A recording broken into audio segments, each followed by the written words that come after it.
Chapter 6 है, class 12 physics, अन्योन्य प्रेरण। अन्योन्य प्रेरण या अन्योन्य प्रेरण गुणांक किसे कहते हैं, इसके बारे में पढ़ते हैं। अन्योन्य प्रेरण या अन्योन्य प्रेरण गुणांक, अन्योन्य प्रेरण गुणांक को अन्योन्य प्रेरकत्व भी कहते हैं। ठीक है, अब इसके बारे में देखते हैं। जब दो कुंडलियों को पास रखकर उसमें से एक कुंडली में धारा प्रवाहित की जाती है या धारा के मान में परिवर्तन किया जाता है, तो पास रखी दूसरी कुंडली से बद्ध चुंबकीय फ्लक्स के मान में परिवर्तन होता है, जिससे उसमें प्रेरित विद्युत वाहक बल और प्रेरित धारा उत्पन्न हो जाती है। प्रेरित धारा उत्पन्न हो जाती है, इसी घटना को अन्योन्य प्रेरण कहते हैं। इसी घटना को अन्योन्य प्रेरण कहते हैं। ये हमारी कुंडली है, ये प्राथमिक कुंडली है, ये हमारा धारा आदर्श धारा नियंत्रक है, इसेले कुंजी है, इसमें आई धारा प्रवाहित कर रहे हैं। तो द्वितीय कुंडली धारा मापी है, इसको वोल्टमीटर कहते हैं। ठीक है, जब प्राथमिक कुंडली में धारा प्रवाहित करते हैं तो दूसरी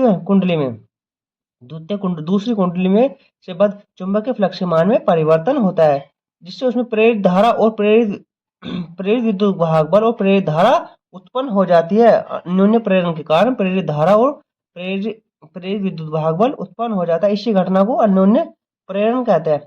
नोट, जिस कुंडली में धारा प्रवाहित की जाती है उसे प्राथमिक कुंडली, ये हमारी प्राथमिक कुंडली है, तथा जिस कुंडली में प्रेरित विद्युत वाहक बल उत्पन्न हो जाता है उसे द्वितीय कुंडली कहते हैं।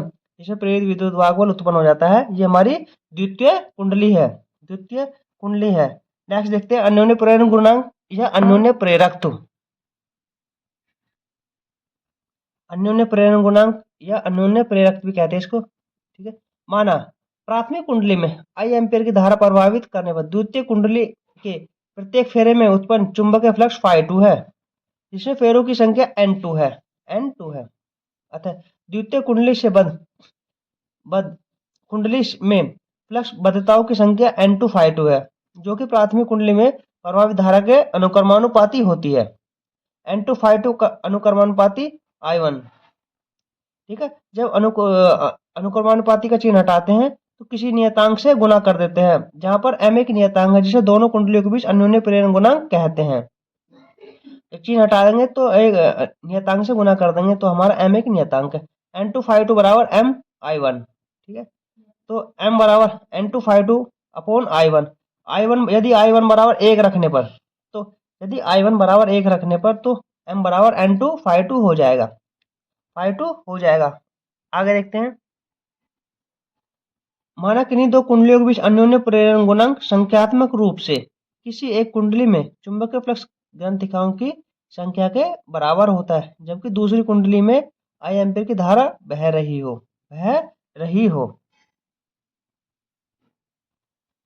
अब फैराडे के द्वितीय नियम के अनुसार यदि प्राथमिक कुंडली में प्रवाहित धारा I के कारण द्वितीय कुंडली में उत्पन्न प्रेरित विद्युत वाहक बल E2 है, तो E2 बराबर N2 delta φ2 upon delta φ2 upon delta T.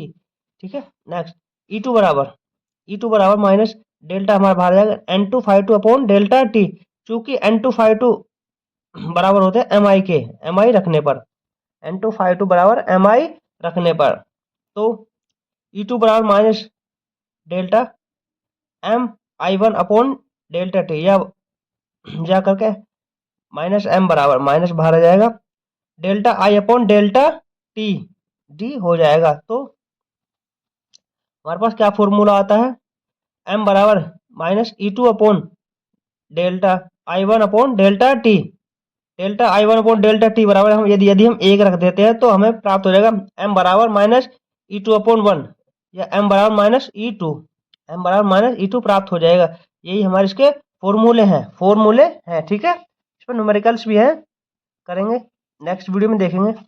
ऋणात्मक चिन्ह जो है यह प्रकट करता है द्वितीय कुंडली में प्रेरित विद्युत वाहक बल सदैव ऐसी दिशा में उत्पन्न होता है कि प्राथमिक कुंडली में धारा परिवर्तन का विरोध करे। ये ऋण चिन्ह ये प्रकट करता है कि प्राथमिक कुंडली में धारा परिवर्तन का विरोध करे। इसका मात्रक हेनरी होता है। अन्योन्य प्रेरण गुणांक का मात्रक हेनरी होता है। इसकी विमा M L2 T-2 और A-2 होती है, वीडियो पसंद आए चैनल को लाइक करें, सब्सक्राइब करें। अगर कोई इसमें कमी या मिस्टेक हो तो आप कमेंट कर सकते हैं, हम उस नेक्स्ट वीडियो में उसका समाधान करेंगे। धन्यवाद।